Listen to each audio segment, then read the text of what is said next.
blessings of Allah. He has favored you. He has made you today better than you were 20 years back, 10 years back. Ask your father, your forefathers, a few of them, if you have access to your grandfather, ask him about the conditions he lived in. Sometimes yourself, maybe, and what we have today. But because, I cannot renew my car every year, I'm very sad. Yet, a few years back, I couldn't even afford a car. By the way, it might be better to Uber with the roads of London. May Allah make it easy for us. Finding a parking is not a joke. And paying that congestion fee is getting ridiculous. May Allah make it easy. I am encouraging you to use a vehicle for more than one person. It's something worthwhile, alhamdulillah. May Allah bless you and may Allah bless this place that you're living. And may Allah subhanahu wa ta'ala grant us peace, comfort. May Allah grant us that serenity that we're searching for. The contentment that we are so desperately searching for. May Allah give it to us. I promise you, my brothers and sisters, an expression on your face will help you before anyone else. An expression on your face, when you become conscious of it, you actually beam it to others to the degree that the Almighty says it's almost a monetary charity. He calls it a sadaqah. Do you know what's a sadaqah? It's a monetary charity generally. But in Islam, it refers to things that are non-monetary sometimes, because their value is such that we would term it priceless. It's priceless to smile at someone, to have a good expression, even on a day when, subhanallah, you've seen negativity all around you. You've got to smile. You've got to give the hope. You've got to give the courage. We see across the globe people suffering. A lot of it is due to the misdeeds of man. May Allah guide mankind to love one another, to be able to care for one another, to stop whatever bombing and killing is happening across the globe for whatever reason it is. We believe it's unacceptable. We would love to see solutions. We pray for those solutions. But remember, my brothers and sisters, even in those conditions, there are people who look forward to a brighter day. I met a family of refugees, and they were telling me of their days back in their country of warfare, and how it was upon them to convince their children, their little toddlers and slightly older, that you know what, better days are to come. When they grew up never seeing a good day, they were fortunate that Allah blessed them to emigrate or to move, to get the asylum they were seeking elsewhere. Safety, a better place. What did they want? All they wanted was a secure, peaceful place. Don't you have that? Thank Allah for it. It's more important than most of what you have. The peace within is of utmost importance. That's number one. Number two is the external peace. This is why when you say Iman, it refers to two things. I'm a mu'min, as we say. I'm a believer. Iman refers to the inner belief. When it is purified and good, it gives you the inner contentment when you understand who the Almighty is, why He made you, and the fact that in a short time we're going to go back to that Maker. That's something people don't like to talk about. We look at it as doom and gloom. I'm here to tell you today, keep trying your best. It's enough. For as long as you're trying your best, don't let the devil come to you and make you feel that heaven or Jannah is not for you, paradise is not for you. Have you tried? You keep on trying? Have you developed your relationship with your Maker? You know, we hear the term in the Quran, Ya ayyuhalladhina amanu ittaqullaha. Ya ayyuhan nasu ittaqu rabbakum. We hear taqwallah so many times. People say the fear of Allah. It's actually the love of Allah. It's actually staying away from the prohibitions of Allah because you love Allah. When you say fear, to fear your Maker sometimes could be something that some translate as a negative quality within an individual, although what is meant is positive. So what is the positivity?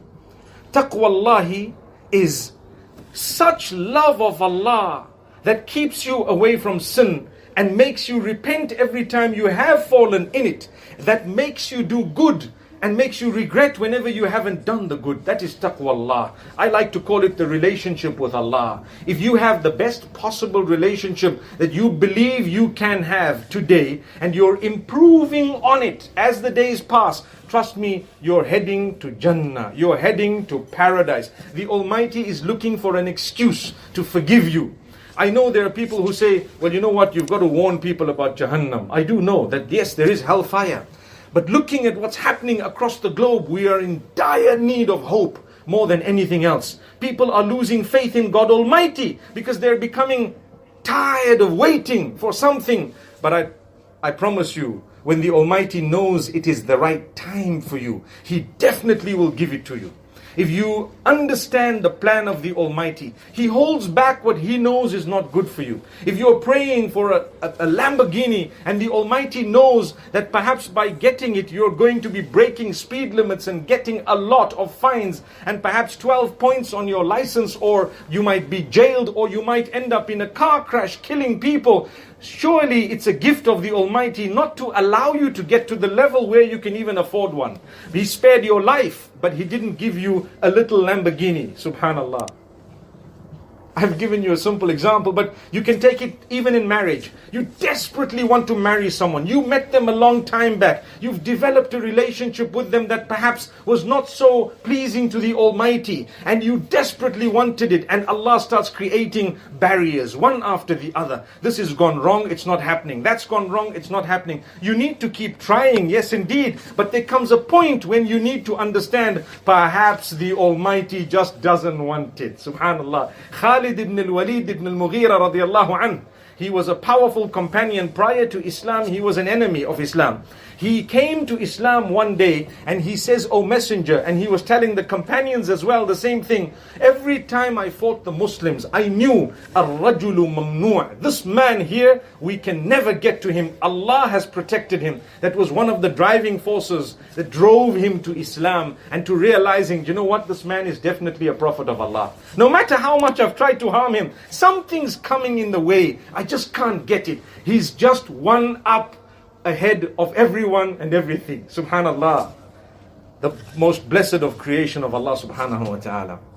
So surely the same maker who's made us, He knows who we are. If we're trying, you need to be convinced that when He's blocked something, and yes, within your capacity you tried, for as long as it was respectful, for as long as it was permissible, you need to know you can keep on trying. People say, I really want to marry this person. Sorry to give you this example, but I have to. It's happening every day. Okay? I want to marry this person. They come from a different race. And my father's a racist. To be honest with you, a lot of us are racist. Maybe, perhaps almost all of us in a certain way. And we definitely need to resolve that. Every one of us, unfortunately, I'm going to say this because it's a bit of a wake-up call. We feel us, our family, our people, our tribe, our little village back in wherever we come from, if we do come from wherever we do, is slightly better than the village that's one river across. It's something, right? If we're slightly better than those guys. Those guys are known as this, and we say 5 negative things. And as for us, we're the angels. This is racism. This is something that is, you can call it whatever you want, tribalism, whatever else you want. And the true believer deals with this, because you lose contentment when you become a racist. And you don't understand and realize it until you work hard upon yourself. You can see a person of a totally different color. If you feel the love and you feel the connection, you are heading in the right direction.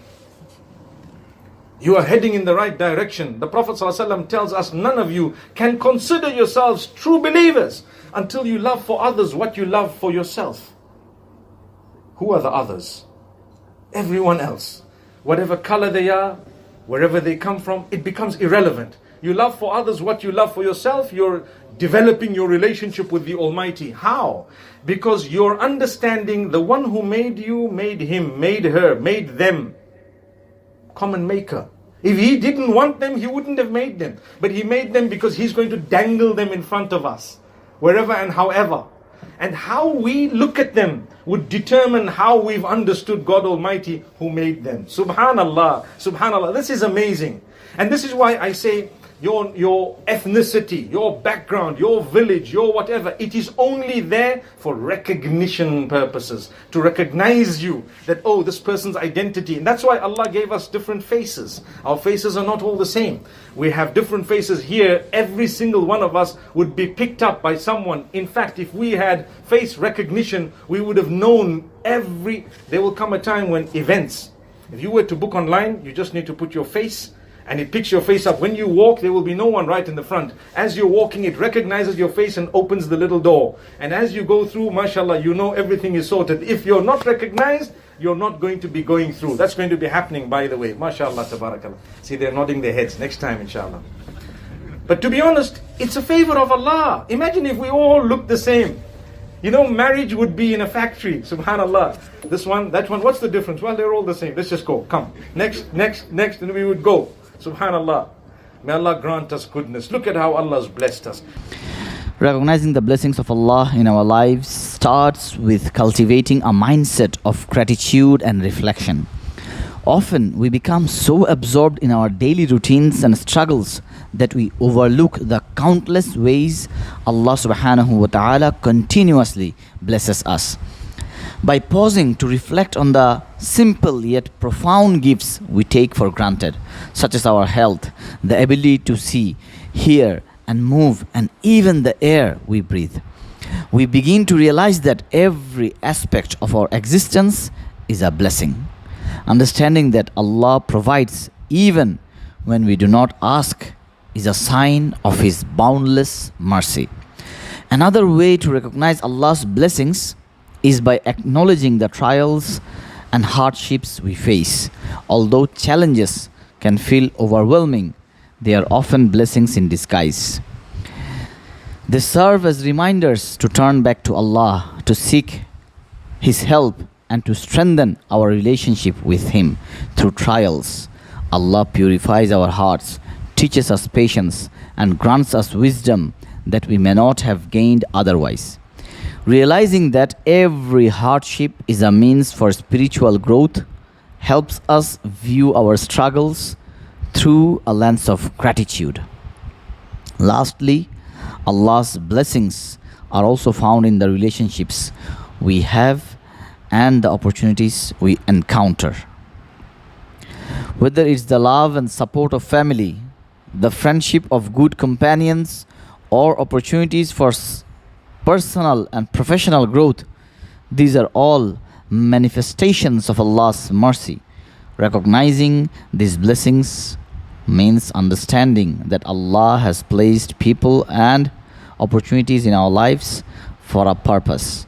By being mindful of the good in our relationships and the paths that open before us, we can better appreciate the divine wisdom behind them.